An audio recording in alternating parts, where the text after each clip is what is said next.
They say you should be happy for your sister on her wedding day. And I was. Right up until the moment she looked me in the eye and told me the whole thing was a beautiful, elaborate lie. A lie I was now a part of. Before we continue, please subscribe to the channel and let me know where you're listening from in the comments. My name is Jenna. My older sister, Chloe, has always been the star. The one who got everything she wanted without even trying. Me? I was the reliable one. The quiet one. The one currently pinning the final pearl onto her insane wedding veil. And then there was David. Chloe's groom. Kind, funny, genuinely good David.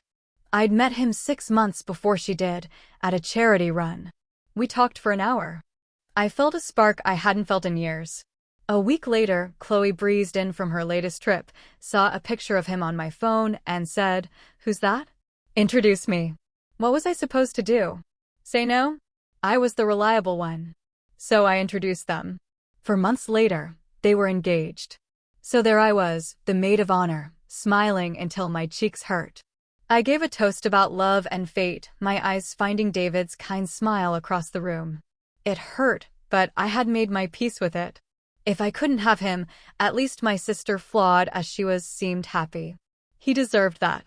After the reception, I was in the bridal suite helping Chloe out of her monumental dress. The champagne had made her chatty. Ugh, finally, she sighed, stepping out of the gown. My feet are killing me. Worth it, though. It was a perfect day, I said, my voice a little hollow. She looked at me in the mirror, a sly, triumphant smile spreading across her face. It was a look I knew well. It meant she'd gotten away with something. Don't look so sad, Jenna, she said, waving a hand. It's just paperwork. A 2-year business deal. Tops. I froze, the heavy dress in my arms. What are you talking about? She turned to face me, her eyes bright with victory, not love. The marriage. It's for the green card. He's my ticket to permanent residency. Once that comes through, we have a very quiet, very amicable divorce. He's so sweet, he'll probably apologize for inconveniencing me. She mimicked David's gentle tone cruelly. My blood went cold. Chloe, you can't be serious. He's in love with you.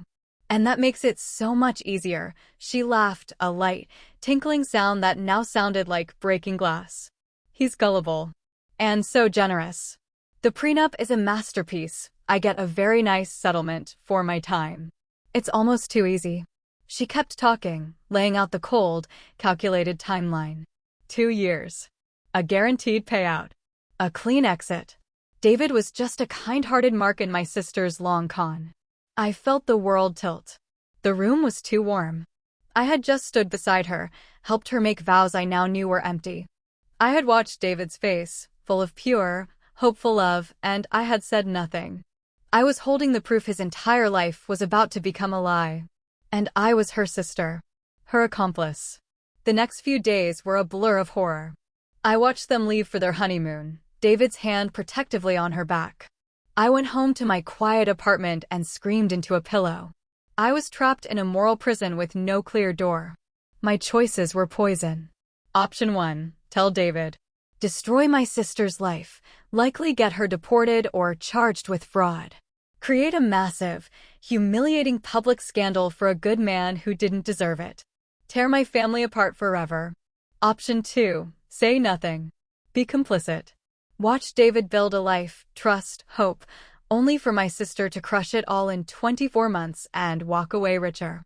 I would have to watch the heartbreak in his eyes from the sidelines, knowing I could have stopped it. I tried to tell myself it wasn't my business. But I was in love with him. That made it my business. That made the betrayal mine, too. I was paralyzed for a week. Then I saw a photo pop up on social media. They were in Italy. David was looking at Chloe with that same unwavering, trusting affection. And she was smiling at the camera, not at him. A cold, clear resolve cut through my panic. I couldn't just expose the truth. That would blow up his life. I had to be smarter. I had to find a way to protect him from the explosion. I knew what I had to do first. I had to get close to him. I had to become his true friend. And I had to find every single piece of my sister's scheme, not to use it yet, but to understand exactly how to dismantle it without a single piece of shrapnel hitting him. My sister thought she was so clever. She thought I was just her quiet, reliable little sister. She had no idea that by making me her secret keeper, she had just given me all the power. And I was just beginning to learn how to use it. Living with the secret was like carrying a live wire in my chest. Every buzz of my phone, every family dinner, it sparked. I had to act normal while knowing my sister's marriage was a ticking clock set to destroy a good man. So I did the only thing I could think of. I made myself indispensable. I started showing up. David was turning the spare room in their condo into a home office. Chloe, of course, was too busy. So I offered to help. I'm good with paint swatches and cable management, I told him. He looked so grateful, it broke my heart a little. We spent weekends painting. He'd make us coffee and we'd talk. Not about Chloe, but about real things. His dream of starting his own graphic design firm. His old dog back home. The kind of life he truly wanted. It was quiet and easy. And with every conversation, my feelings didn't fade, they solidified into something fierce and protective. This was the man my sister saw as a transaction. Meanwhile, I became a secret agent in my own family. I listened. I watched. When Chloe came over for wine, I'd steer the conversation. So, how's the immigration paperwork going? Must be complicated. She'd roll her eyes and complain, giving me details about lawyers and forms. I stored every piece of information like a weapon. The big break came one Tuesday. Chloe asked me to water her plants at her old apartment, the one she'd supposedly given up. Just keep the lease quiet, Jenna. David thinks I sublet it. It's just a crash pad for when I need space. My radar screamed. A crash pad? Or a place for her real life? I went over, my hands shaking. It wasn't just a spare key under a mat. I found a file. Neatly labeled, prenup, final. Inside wasn't a standard agreement. It was a roadmap to robbery. A clause guaranteeing her a lump sum equal to half the appreciation of his assets during the marriage, plus a dissolution fee. It was cold, clinical theft. Beneath it, I found another document. A lease for a different apartment, in her name only, starting in 8 months. She was already planning her exit. I took pictures of every page. The flash on my phone felt like a spotlight on my betrayal, but I didn't stop. This was for David. The most dangerous piece came from her own mouth. We were at our parents' for a barbecue. David was grilling. My dad made a joke about grandkids. Chloe laughed, too loud, and squeezed David's arm. One step at a time, Dad. Let me get my green card first, then we'll see. Everyone laughed. It was a perfect, public joke that hid the perfect, private truth. My phone was in my pocket, my voice memo app silently recording. Later, alone in my car, I played it back. Her tone, laced with mocking truth, was undeniable evidence. I now had the prenup, the secret apartment lease, and a recorded confession. I had everything I needed to blow up her world. But that was the problem. Blowing it up would still shower David in the debris. He'd be humiliated. His private life would be public gossip. His finances could still get tangled. Chloe would paint herself as the victim. My goal shifted. This wasn't about exposing the lie anymore. It was about disarming the bomb before it could ever go off. I had to undo her scheme from the inside, so when the truth came out, it wouldn't be a scandal for him. It would be a narrow escape. I needed an outsider. Someone with power who could apply pressure without anyone knowing it came from me. I thought of David's main business rival, a tough but notoriously ethical man named Marcus Thorne. They competed for contracts, but David had always said, he's harsh, but he plays straight. It was a huge risk. But I created a fake email. I wrote a short, anonymous tip regarding David Walsh's recent marriage to Chloe Carter, suggest due diligence on marriage legitimacy for immigration and potential asset fraud. Prenup on file is exploitative. I attached the photos of the prenup's most damning clauses, with their names clearly visible. I hit send. My heart hammered against my ribs.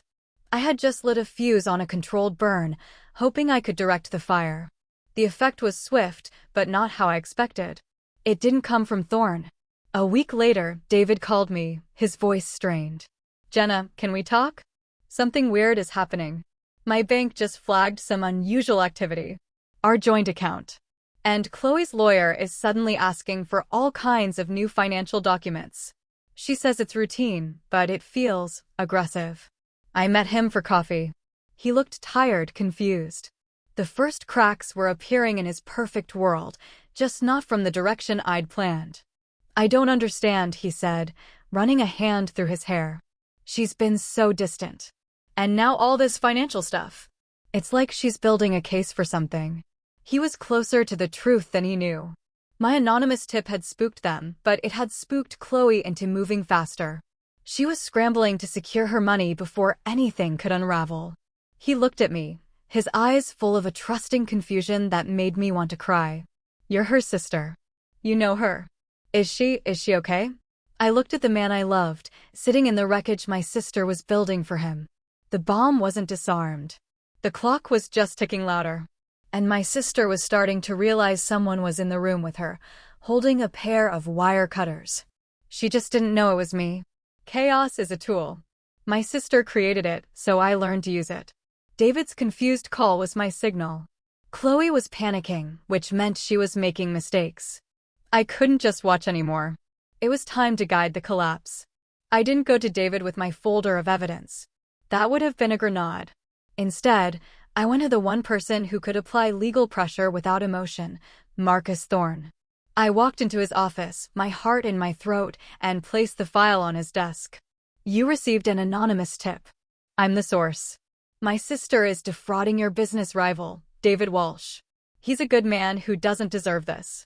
I want to stop it, but it has to be done in a way that protects him.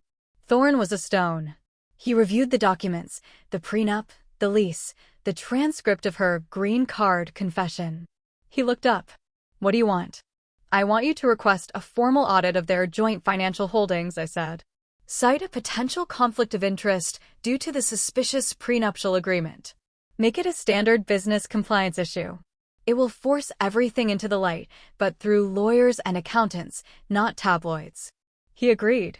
Not to help me, but because a scandal involving asset fraud could splash onto his own industry.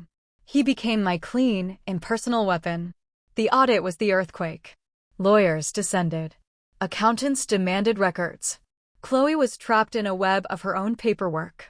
She couldn't explain the secret apartment lease. She couldn't justify the predatory clauses in the prenup to a neutral third party.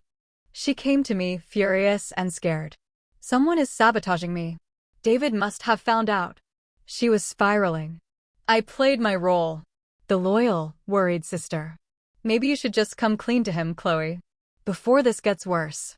Her response was pure venom. No. I'll tell them he was controlling. That I needed the escape fund. I'll ruin him first. That was the final line. She wasn't just leaving, she was planning to burn his life down on her way out. Any last shred of sisterly guilt I had evaporated. The legal pressure reached a boiling point. A meeting was called with all parties, David, Chloe, their lawyers, and the auditing firm. I asked David if I could be there for support. He looked lost, grateful for any anchor. The conference room was ice cold. Chloe's lawyer started with accusations, claiming David was hiding assets. Then the lead auditor, a severe woman, took the floor. She laid out the inconsistencies, the undisclosed apartment, the disproportionate prenup terms that suggested an ulterior motive for the marriage. Chloe's mask finally shattered under the weight of facts. This is ridiculous. It's my private life.